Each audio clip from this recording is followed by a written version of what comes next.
आत्मदर्शन channel में आपका स्वागत है।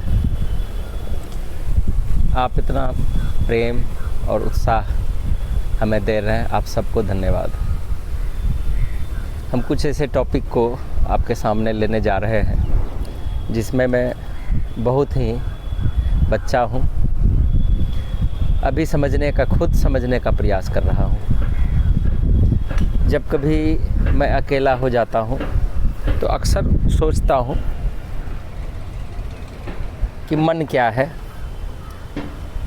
चित्त क्या है, क्या दोनों एक है। इसी उधेर बुन में, इसी चिंतन में कभी कभी परेशानी भी महसूस होने लगती है। तो अनायास मैंने एक उदाहरण पढ़ा। यहाँ पर मन और चित्त दोनों को मित्र बनाया गया है। यहाँ पर मैं आपको एक दृश्य दिखाता हूँ। ये देखिए, आपके सामने कुछ दिख रहा होगा। यदि आप वीडियो को ध्यानपूर्वक देखेंगे तो आपका थोड़ा सा ठहराव होगा। क्या दिखाना चाह रहे हैं? पानी में कुछ है क्या? कुछ तो दिखाई नहीं दे रहा है। आपके अंदर में विश्लेषण प्रारंभ हो जाएगा। और ये विश्लेषण कौन करता है? अभी आपने पानी देखा जो स्थिर था, और सचमुच में यदि इस वीडियो के क्रम में कुछ दिख जाए, जैसे मान के चलिए यहाँ पर 2 महिलाएं हैं, तो कुछ ना कुछ आपके दिमाग में ज़रूर एक छोटी सी छवि बन गई होगी कुछ क्षण के लिए। और जब आप बिल्कुल स्थिर हो जाते हैं, जैसे अब देखिए हम आपके सामने वीडियो दिखा रहे हैं, आपका मन कुछ क्षण के लिए, यदि आप इस एरिया के हैं तो आपके दिमाग में ज़रूर कुछ ना कुछ आता होगा कि ये यहाँ का सीन है, यहाँ का दृश्य है, मैं इस जगह को जानता हूँ। ज़रूर आपके मन में ऐसा विचार आएगा। तो मन और चित्त दोनों को यहाँ पर हम एक मित्र बना लेते हैं। या कल्पना कर लीजिए कि मन और चित्त दोनों मित्र हैं और एक ही गांव में रहते हैं। मन कभी अनायास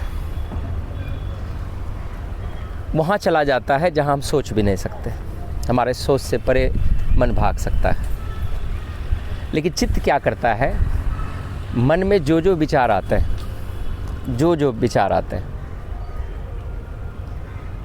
मन उस पर विश्लेषण करना प्रारंभ कर देता है, सोच विचार करने लगता है।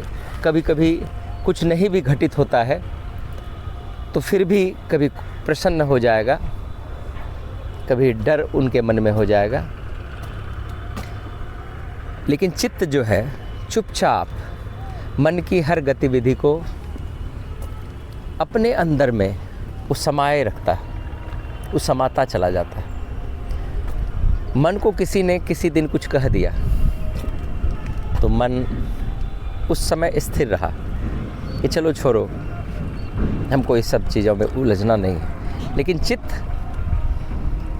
उनके वेग को पढ़ रहा था, उनको समझ रहा था और उनको संभाल रहा था। क्योंकि यदि आपको किसी ने कुछ कहा तो यदि आप आत्मविश्वासी हैं, आपके अंदर में उत्साह है, आप बिल्कुल कि किसी भी बातों में ज़्यादा नहीं उलझते हैं, तो अगर मन में बुरे विचार या बुरे ख्याल या कोई ऐसा दृश्य आता है तो आप उसको इग्नोर कर सकते हैं। लेकिन चित्त वैसा नहीं करता है कि मन को किसी ने अपमान किया तो मन ने उसे टाल दिया। लेकिन चित्त उस तस्वीर को अपने भीतर संभाल कर रखता है, वो उसको भूल नहीं पाता। तो कभी कभी जब मन का अपमान हुआ होगा या हो जाता है तो कभी कभी अकस्मात वह दृश्य जब उनके सामने आता है तो चित्त मन को फिर से वहीं ला लेता है, फिर से वहीं कि ऐसा मेरे साथ क्यों हुआ, ऐसा क्यों घटित हुआ। उस तस्वीर को फिर से वो जो है अपने मन में, अपने उस चित्त को मन से कनेक्ट करना प्रारंभ कर देता है। तो यहाँ पर मन क्या किया, मन हमेशा विश्लेषण करता है, डरता है, हंसता है और हमेशा विचारों में उलझा रहता है। और जो जो मन में विचार आते हैं उनके छवि को संभालने का काम चित्त कर रहा है। ये दोनों का भेद यहाँ पर समझ में आ रहा है, जहाँ तक मैंने इसको समझने का प्रयास किया। लेकिन यदि हम मन के बहकावे में जाते हैं, वैसे बहुत जगह ऐसा कहा गया है कि मन भी हमारा गुरु है। मन भी हमें सिखाता है, लेकिन मन आपको तब सिखाता है जब मन को आप अपने बस में रखते हैं। और मन कभी अपने बस में यूं ही नहीं रह सकता जब तक आप के भाव में दर्शन का भाव नहीं आता। तो यहाँ पर मन पर नियंत्रण तभी हो सकता है जब हम साक्षी भाव को समझेंगे।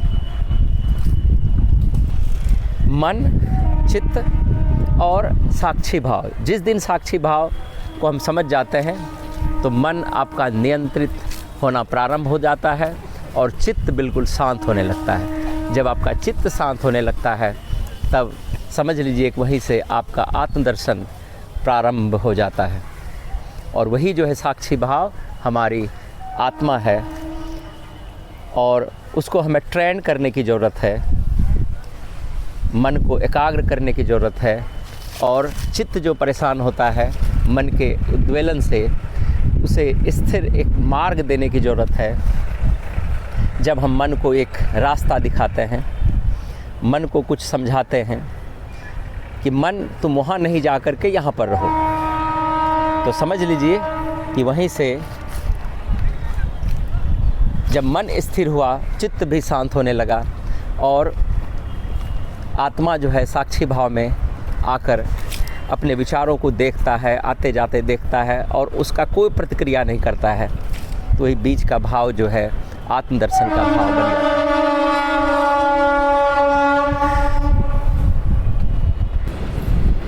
यहाँ पर हमें ज़रूरत है मन को एक मार्ग देने का। तो मन को मार्ग हम कैसे तय कर सकते हैं कि हमारे मन में बुरे ख्याल नहीं आएंगे? हम कैसे तय कर सकते हैं कि हमारे मन में हमेशा अच्छे विचार आएंगे? ये हम तय नहीं कर सकते। लेकिन हमारे पास एक और रास्ता है, जब हम दोनों को जोड़ने का काम, मन को स्थिर और चित्त को शांत करने का, अगर किसी में पावर है, किसी में शक्ति है, किसी में ऊर्जा है, तो हमारी सांसें हैं। जब हम अपनी श्वासों को समझने लगते हैं, श्वासों की गहराई को समझने लगते हैं, श्वासों में डूब जाना समझने लगते हैं, श्वासों को अंगीकार करने से सीख जाते हैं, तभी आप मन और चित्त, मन को स्थिर, मन को एक मार्ग दे सकते हैं और चित्त आपका शांत होने लगेगा। यहाँ पर है कि आपको अपनी सांसों को पहचानना पड़ेगा कि आपकी सांसों की गति क्या है, आप सांसों को किस रूप में गति दे रहे हैं, उसमें प्रसन्नता का भाव रख रहे हैं, उसमें व्याकुलता का भाव रख रहे हैं। तो जब मन को स्थिर करते हैं तो इसको स्थिर करने का ही तरीका है कि आप कुछ समय निकाल करके या 24 घंटे अगर श्वासों को आते जाते साक्षी भाव से देखते हैं या उसको फील करते हैं तो दोनों चीज़ आपका नियंत्रण हो जाएगा और यहाँ पर आपको आत्मदर्शन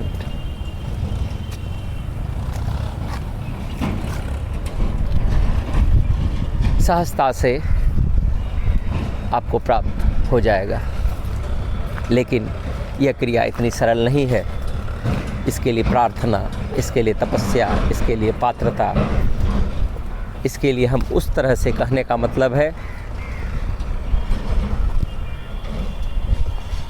कि यदि हमारे अंदर में पात्रता का भाव नहीं आता है, हम अपने पात्र को पलट के रख देते हैं, तो ऊपर से जो अमृत की वर्षा होती है वो सिर्फ ऊपर से बरस सकता है, यानी उसमें थोड़ा सा जो है उसके छींटे पड़ सकते हैं, लेकिन अमृत का भाव हमारे कटोरे में नहीं आ सकता है। तो यहाँ पर है कि अगर कटोरे को पलट देते हैं तो हमारी प्रकृति में जो अमृत वर्षा है, आपका पात्र अमृत वर्षा से भर जाएगा और आप धन्य हो जाएंगे।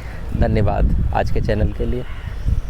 सबको धन्यवाद कि आप इतना भरपूर प्यार देते हैं। आगे हम लोग और विषयों की चर्चा करेंगे और आपका सुझाव के लिए मैं सदा आभारी रहूँगा। धन्यवाद, धन्यवाद, धन्यवाद।